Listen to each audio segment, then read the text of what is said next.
So I'm the business section. I could also be the sports section.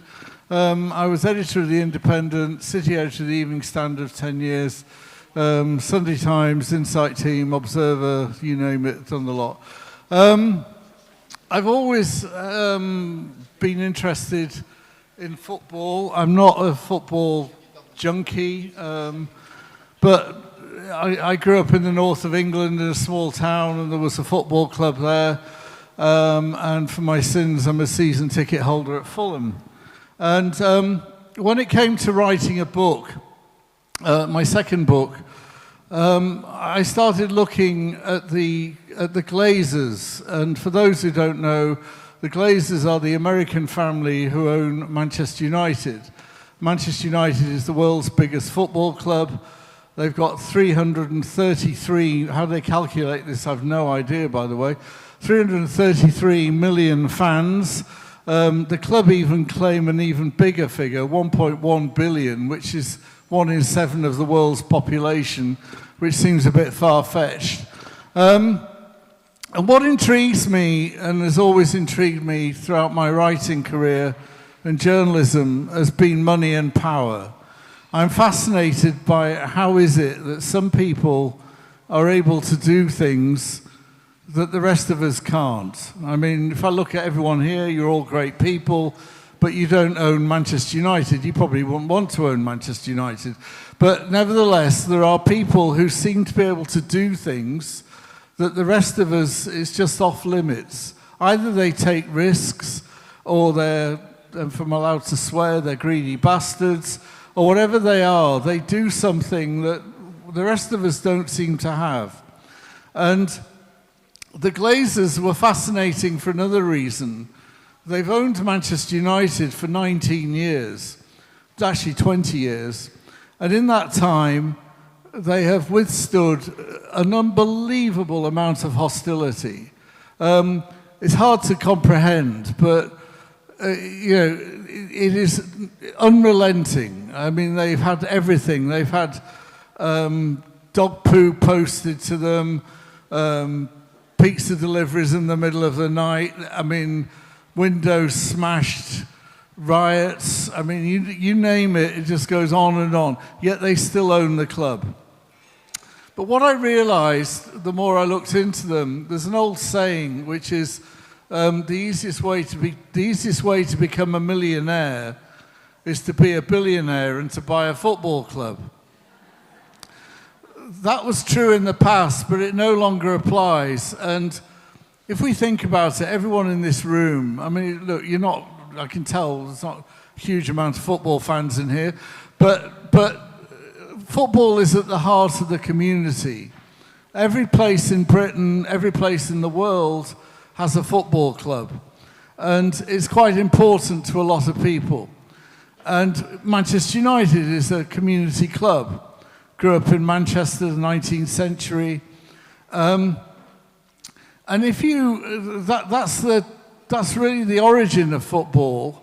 And the people who owned football clubs, the model was always the richest guy in the town, nearly always a bloke, but it was the self-made man in the town who bought the local football club, who put something back into the community. They didn't buy it to make money. And the more I looked at the Glazers and what's been happening now with the Premiership, I realized that football has profoundly changed. And it's actually very depressing. So Manchester United, the world's biggest club, as I say, and a succession of very rich men tried to buy it. Robert Maxwell tried to buy it. Philip Green tried to buy it. Rupert Murdoch tried to buy it. But none of them got it. And instead, it went to this funny family in Florida who no one had ever heard of, really, on this side of the Atlantic, not even big in America. And they bought this club. And what they did, I mean, how they bought it was incredible. That's really the heart of the book, but I didn't really want to talk about that, because what I wanted to talk about was what happened after they bought it. And the reason the fans hate the Glazers is that they borrowed other people's money. They didn't use their own money to buy the club. They bought the club for £800 million. The club is now worth somewhere between 5 and 10 billion.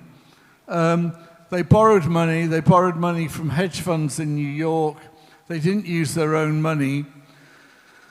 And they put the debt, they secured it on the club. So they had no risk at all. Suddenly, Manchester United went from being a debt-free football club to one that had loads of debt.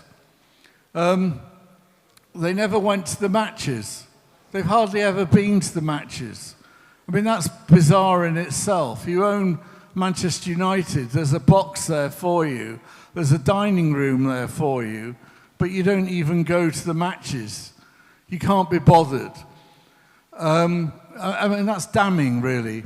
What else do? They list the shares immediately on the New York Stock Exchange. They start paying themselves dividends, hence the world's biggest cash machine. It's actually a quote from a former player. They were taking money out of the club all the time. And what they did in secret was quite incredible.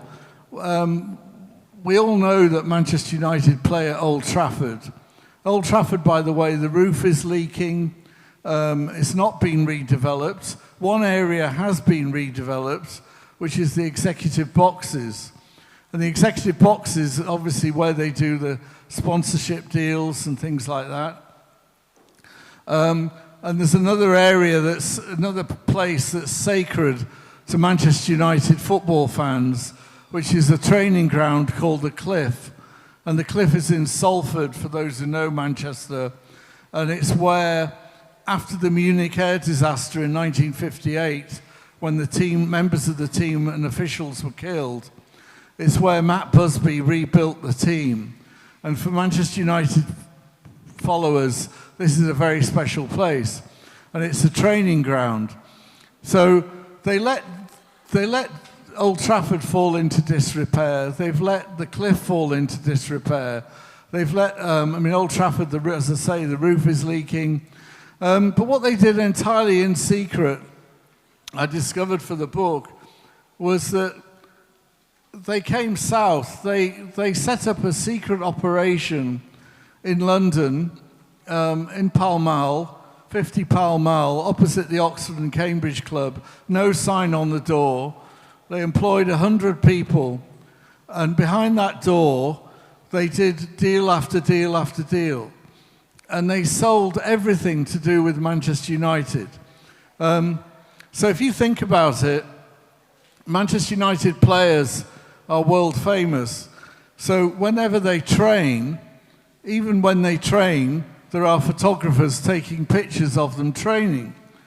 So the Glazers thought, okay, well, we'll make them wear a kit with a sponsor's name on, and it'll be a different sponsor from the one that the first team wear when they go out and play their matches. So even the training kit was sponsored. Everything was sponsored. The water bottles, the cars they drove, everything. Deal after deal after deal. And they were making tons and tons of money. Hard to quantify, but they had sponsors galore from, in the book I list them, but there's so many, it's mind-boggling. And meanwhile, the fans are being charged more to go to the matches. And what's happened to football, which was alluded to in that introduction, which I talk about in this book, is that 14 of the 20 Premiership clubs are now owned by Americans. That's not an anti-American comment. The difference is that in America, there's no promotion, there's no relegation. I support Fulham. We like to think that one day we will win the Premiership. There is absolutely no chance of that at all, but we live in hope.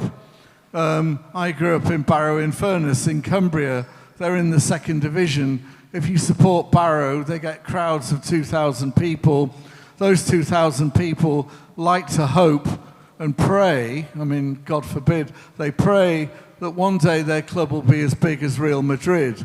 There is no chance of that at all.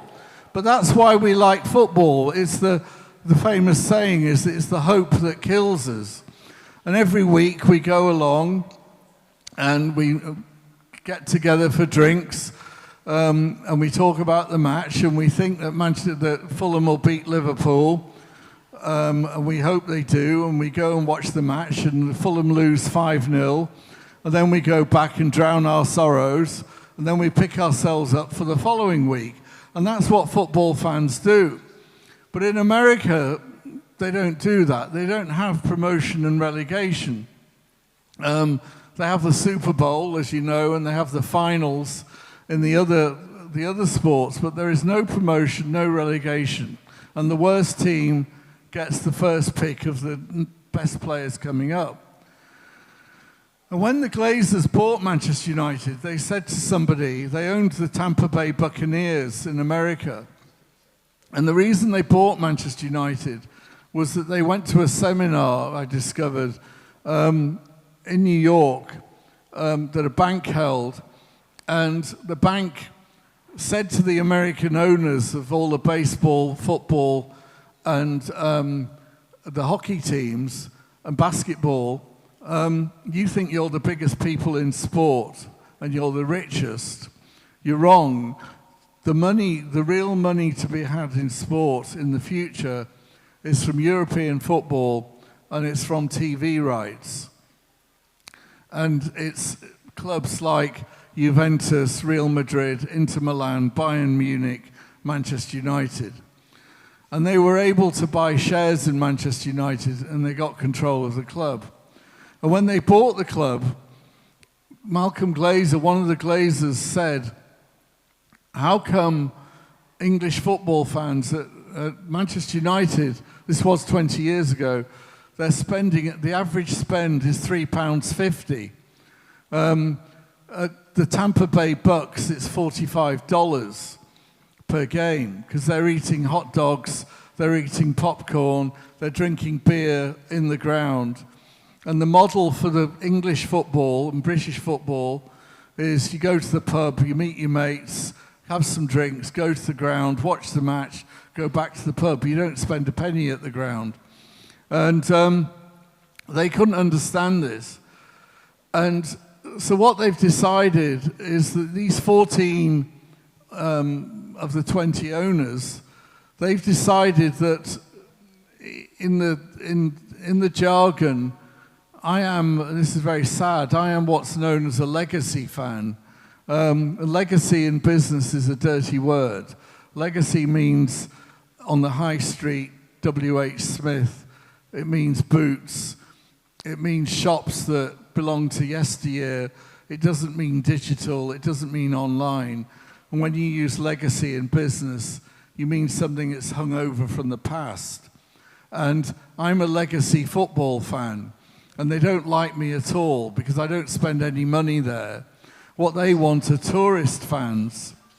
And they want people who will take their families to the ground, spend a fortune on tickets, buy replica shirts, have a meal at the ground, maybe even stay in the hotel that they also own, spend hundreds of pounds, and that's their model for football.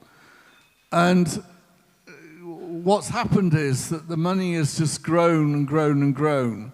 1995, a guy called Jack Walker, who owned Blackburn Rovers, they won the Premiership.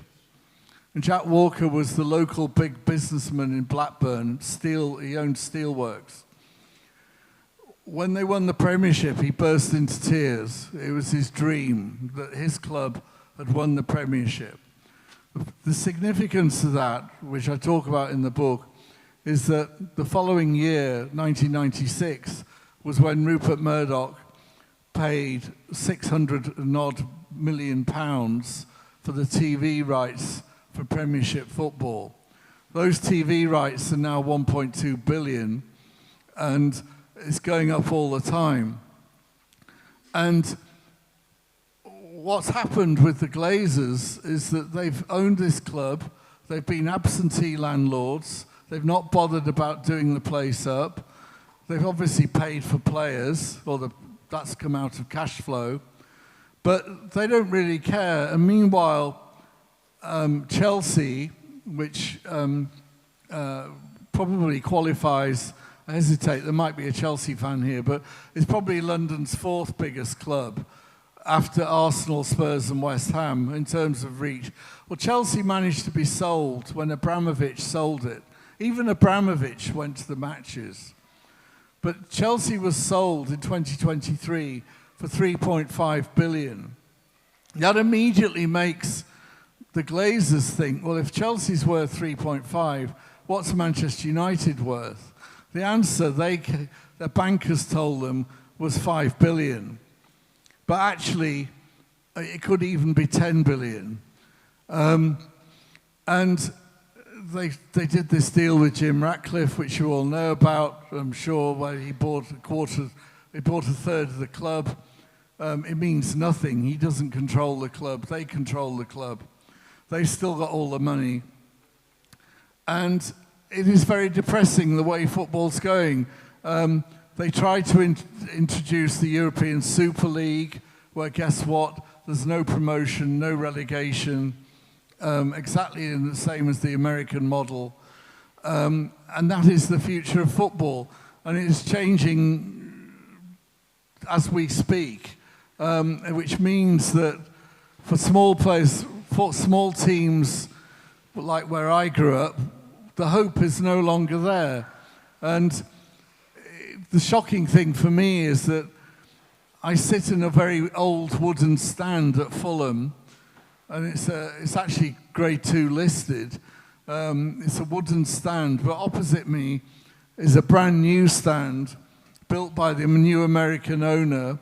The seats in that stand are £3,500, which is an extraordinary amount to pay to watch football. But people are prepared to pay it because they're the tourist fans. I could go on. I think I've probably overrun. I can take questions if you want. It's all in here. It's a riveting read, even if you don't like football. And I can tell there are some people who don't. Yeah. But you know, it is depressing, and I'm afraid the Americanisation of our national game is here to stay. So thank you very much.